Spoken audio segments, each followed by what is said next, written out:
प्रिय भक्तों, आज हम जानेंगे दो ऐसे महान योद्धाओं के बारे में जिसमें से एक प्रभु श्री नारायण के अवतार हैं तो दूसरे प्रभु श्री नारायण के अवतार के परम भक्त जामवंत जी, जो अत्यंत पराक्रमी थे, जिनका जन्म स्वयं ब्रह्मा जी से हुआ और जो प्रभु श्री नारायण के 7वें अवतार प्रभु श्री राम के परम भक्त थे।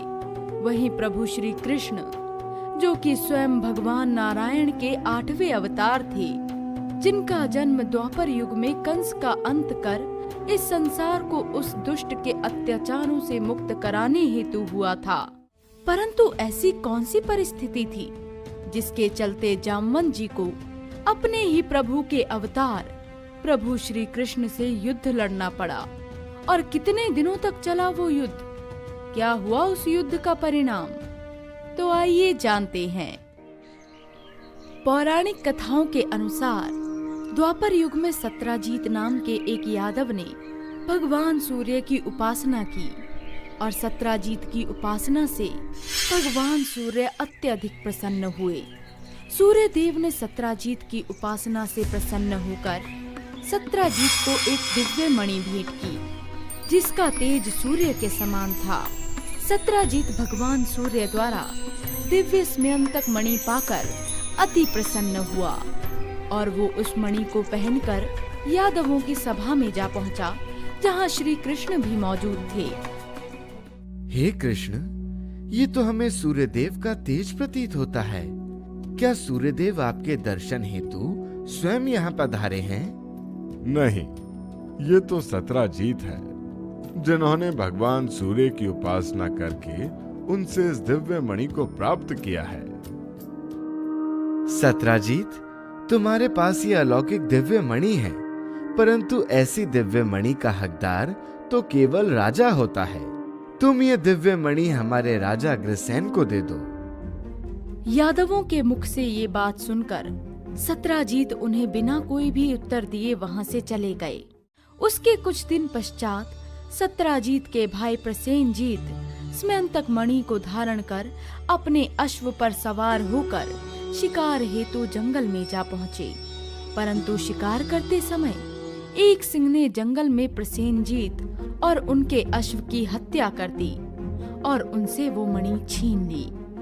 जब प्रसेनजीत जंगल से वापस अपने घर नहीं लौटे, तब उनके भाई सत्राजीत को उनकी अत्यंत चिंता हुई और उन्हें ऐसा लगा कि श्री कृष्ण ने स्मयंतक मणि को चुराने के लिए उनके भाई प्रसेनजीत की हत्या कर दी और सत्राजीत ने प्रभु श्री कृष्ण पर अपने भाई प्रसेनजीत की हत्या और स्मयंतक मणि को चोरी करने का दोषारोपण किया। उस कृष्ण ने ही मेरे भाई प्रसेनजीत की हत्या करके स्मयंतक मणि को चुराया है। कृष्ण! क्या हुआ सत्राजीत? तुम्हारा हमारे महल में पधारने का क्या प्रयोजन है? क्या तुम्हें तनिक भी लज्जा नहीं? लज्जा? परंतु किस बात की लज्जा सत्राजीत? तुमने स्मयंतक मणि को चुराने के लिए मेरे भाई प्रसेनजीत की हत्या की है। मैं तुम्हें कभी क्षमा नहीं करूंगा। सत्राजीत, ये आप मुझ पर कैसा दोष लगा रहे हैं? जो पाप हमने किया ही नहीं, उस पाप का दोष हम पर क्यों लगा रहे हैं? तुम हमें अपनी मीठी बातों में नहीं फंसा सकते हो कृष्ण।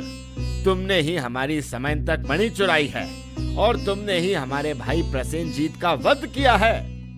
नहीं सत्राजीत, हमने ऐसा कुछ भी नहीं किया है, परंतु अपनी बेगुनाही का प्रमाण करने के लिए हम स्वयं स्मयंतर मणि को खोजकर तुम्हारे पास लाएंगे और तुम्हारे भाई का भी पता लगाएंगे। तो ठीक है, परंतु जब तक तुम हमारे भाई और स्मयंतक मणि को खोजकर नहीं लाते, तब तक मैं तुम पर विश्वास नहीं करूंगा। तुम्हें अपनी बेगुनाही को प्रमाणित करने के लिए मेरे भाई और स्मयंतक मणि को खोजकर मेरे पास लाना होगा।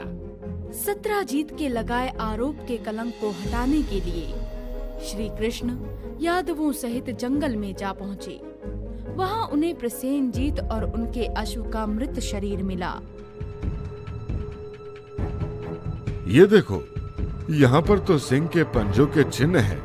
प्रतीत होता है कि किसी सिंह ने प्रसेनजीत और उनके अश्व की हत्या करके उनसे वो समयंतक मणि ले ली है।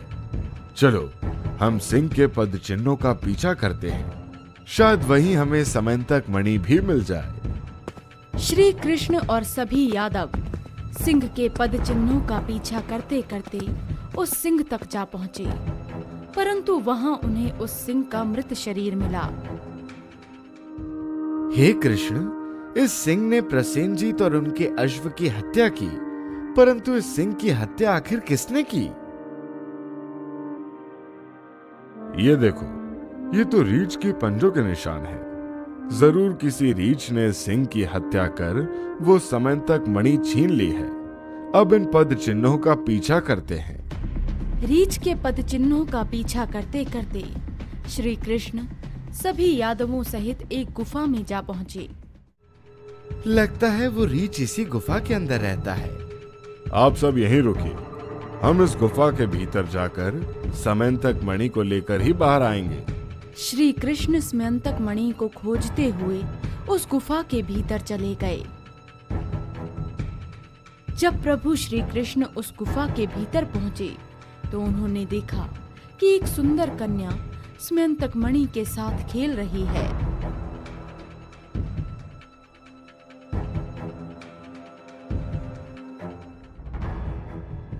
पिताश्री, पिताश्री!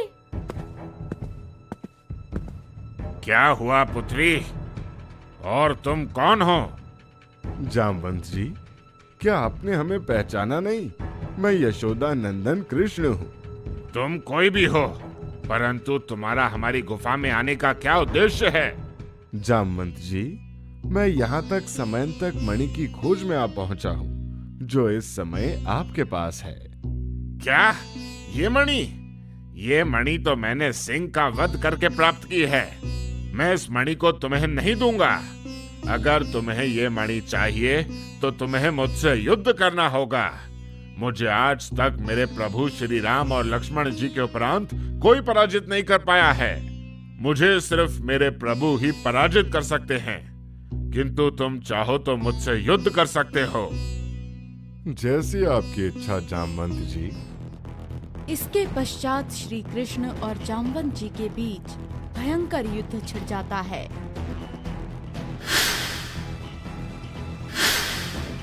जामवंत जी और श्री कृष्ण के बीच चल रहे युद्ध को अब 12 दिवस बीत जाते हैं।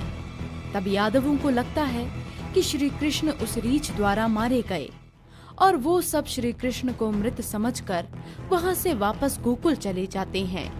परंतु 12 दिवस के पश्चात भी श्री कृष्ण और जामवंत जी के बीच चल रहा युद्ध समाप्त नहीं होता, बल्कि उनके बीच 28 दिनों तक घमासान युद्ध होता है।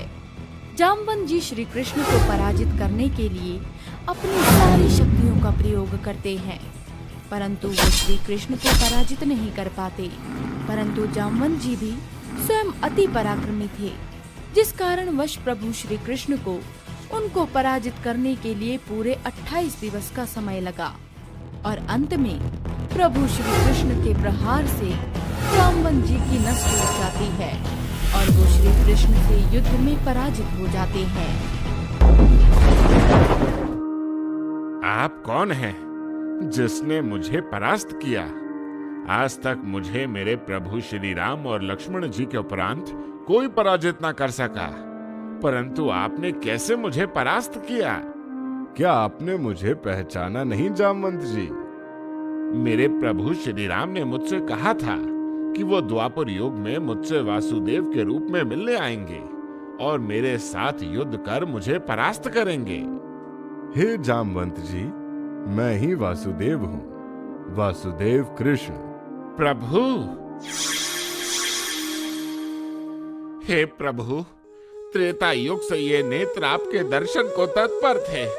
आज आपने द्वापर युग में अपने दर्शन करा के मुझे तृप्त कर दिया प्रभु। जब जामवंत जी को ये ज्ञात होता है कि श्री कृष्ण ही त्रेता युग के श्री राम हैं, तो वो समयंतक मणि को प्रभु श्री कृष्ण को सौंप देते हैं। हे प्रभु, आपने मुझे अपने मंगलकारी दर्शन कराकर मेरी युगों की इच्छा पूर्ण की। हे प्रभु, आप कृपा करके मेरी एक और इच्छा पूर्ण करें। बोलिए, आपकी क्या इच्छा है जामवंत जी? हे प्रभु, मेरी इच्छा है कि आप मेरी पुत्री जामवंती को अपनाकर उससे विवाह कर लें। मेरी पुत्री के लिए आपसे श्रेष्ठ वर भला कौन हो सकता है? जामवंत जी की ये बात सुनकर प्रभु श्री कृष्ण ने जामवंती से उनके विवाह के प्रस्ताव को स्वीकार किया और प्रभु श्री कृष्ण ने जामवंत जी की ये इच्छा भी पूरी की। सत्राजित, हमने अपना कथन पूर्ण किया। समंतक मणि को स्वीकार कीजिए। नहीं श्री कृष्ण, मैं आपसे मुझसे हुई गलती के लिए क्षमा मांगता हूँ। आप इस समंतक मणि के असली हकदार हैं, इसे आप ही ग्रहण करें। नहीं सत्राजित, यदि मैं समंतक मणि को अपने पास रखूंगा तो मुझ पर लगा चोरी का इल्जाम लोग सत्य समझ बैठेंगे। मैं इसे स्वीकार नहीं कर सकता हूँ सत्राजित। श्री कृष्ण, परंतु मैं स्वयं आपको समंतक मणि को भेंट स्वरूप देना चाहता हूँ। कृपया मेरी भेंट को स्वीकार करें। प्रभु श्री कृष्ण सत्राजीत द्वारा भेंट की गई समंतक मणि को स्वीकार कर लेते हैं और स्वयं पर लगे चोरी के कलंक को मिटाते हैं। I got the beats, I got the rhymes. I'm gonna make a fire, gonna hit you with the lines. Subscribe.